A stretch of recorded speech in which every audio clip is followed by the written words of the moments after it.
Welcome to Latchkey History, and welcome to the story of Santa Claus and Christmas. At the time of this video release, it is December. Depending on your locale and beliefs, if you look around right now, you may see a cohesive package, a decorated tree, lights, and likely a guy in a red suit. We call it Christmas. To many of us, it feels like home. It feels like these things have belonged together since the beginning of time. However, if you delve through history, that notion quickly unravels. You begin to realize the holiday isn't one single story. It is a collision of two different timelines that traveled parallel to each other for centuries before gently melding together. On one hand, you have the theological history, the birth of Christianity and Roman festivals. On the other, you have a Greek bishop and a Dutch folktale. We will now parallel these histories to see how a Roman riot and a Turkish monk ultimately created what we know as Christmas. Let's start at the beginning. Long before Santa Claus, there was simply the winter solstice.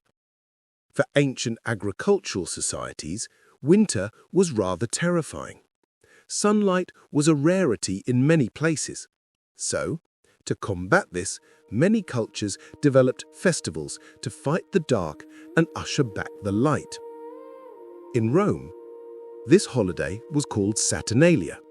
Celebrated in mid-December, it was a week-long party of chaos where social norms were overturned.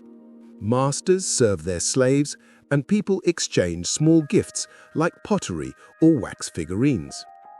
Up north, the Germanic peoples celebrated their holiday of Yule. They gathered and burned massive logs in hopes of tempting the sun to return. Also, crucially at this time, in Norse mythology, the god Odin led a wild hunt across the winter sky. Odin was nearly always depicted as having a long white beard. He also rode an 8-legged horse. Keep that image in mind. A bearded figure flying through the night. Now let's travel back to the 3rd century AD. While the Romans party, a man named Nicholas is born in modern-day Turkey. He would later become the Bishop of Myra. He isn't a magical elf.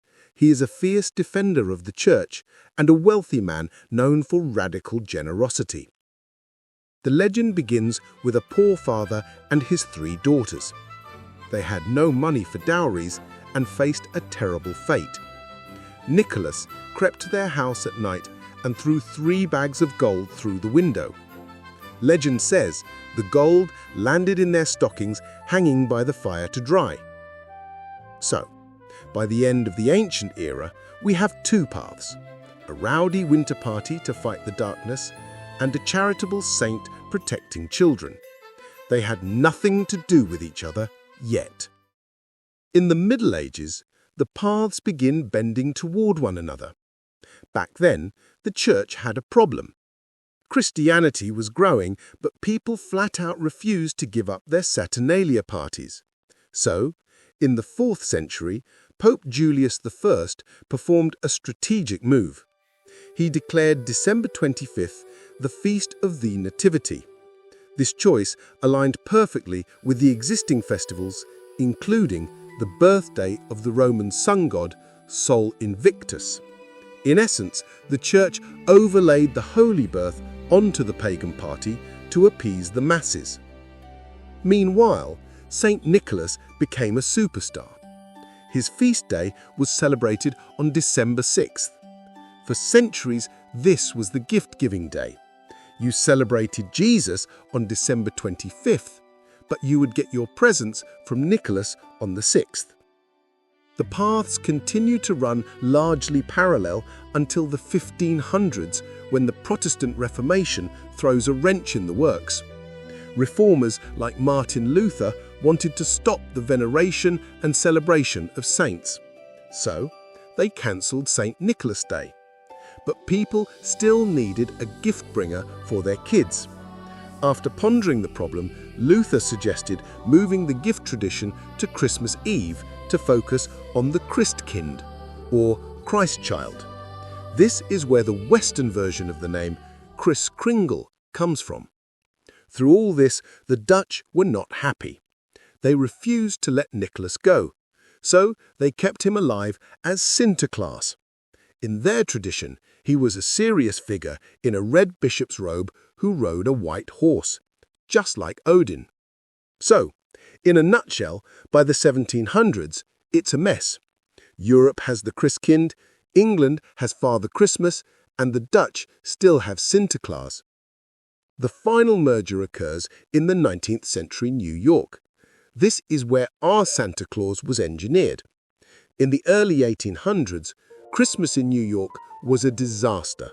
In layman's terms, it was essentially a drunken street riot. Wealthy writers, including Washington Irving, wanted to domesticate the holiday. So, they looked to the old Dutch tradition of Sinterklaas. In 1822, Clement Clarke Moore wrote The Night Before Christmas, which when penned was called A Visit from St. Nicholas. This poem changed the world. Moore stripped Nicholas of his bishop's robes. He gave him fur, a sleigh, and reindeer. He transformed him into a jolly old elf. He essentially mixed the saint's charity with the magic of the pagan Norse myths, which proved to be a popular concoction. Shortly after, Charles Dickens wrote A Christmas Carol, which cemented the spirit of Christmas as a time for family and charity, effectively ending the old tradition of all-night boozing and street riots. By the late 1800s, the merger was complete and solidified. The date was December 25th, and the mascot was Santa Claus. The 20th century would just apply the polish. The 19th century cartoonist Thomas Nast is largely credited with creating the modern image of Santa Claus. His illustrations of the jolly old fellow were published in a series for Harper's Weekly starting in 1862. Coca-Cola ads in the 1930s standardized the red suit and grandfatherly face. In 1939, Robert May, an advertising copywriter for the Montgomery Ward department store, invented Rudolph the Red-Nosed Reindeer. He created the character for use in a promotional booklet for the store's holiday coloring books. The mythology all combined to become a closed loop, reinforced by popular movies and songs. It continued until we all forgot it was ever separate parts at all. So, when you unwrap a present this year, you are participating in a cultural mosaic. You are acting out the Roman need for light in the winter. You are honoring a 4th century bishop who saved young girls from poverty. You are seeing the remnants of Odin flying through the sky. And you are celebrating the nativity and birth of the Christ child. Christmas and Santa Claus started as two completely different stories, one about a baby and one about a monk. But they survived history by leaning on each other. The holiday needed a figurehead of generosity, and the saint needed a holiday to survive the Reformation. In the end, they both point to the same truth. In the darkest, coldest part of the year, we all have the capacity to bring light to one another. Merry Christmas, everyone, and let's all bring some light to one another this Christmas and throughout the year.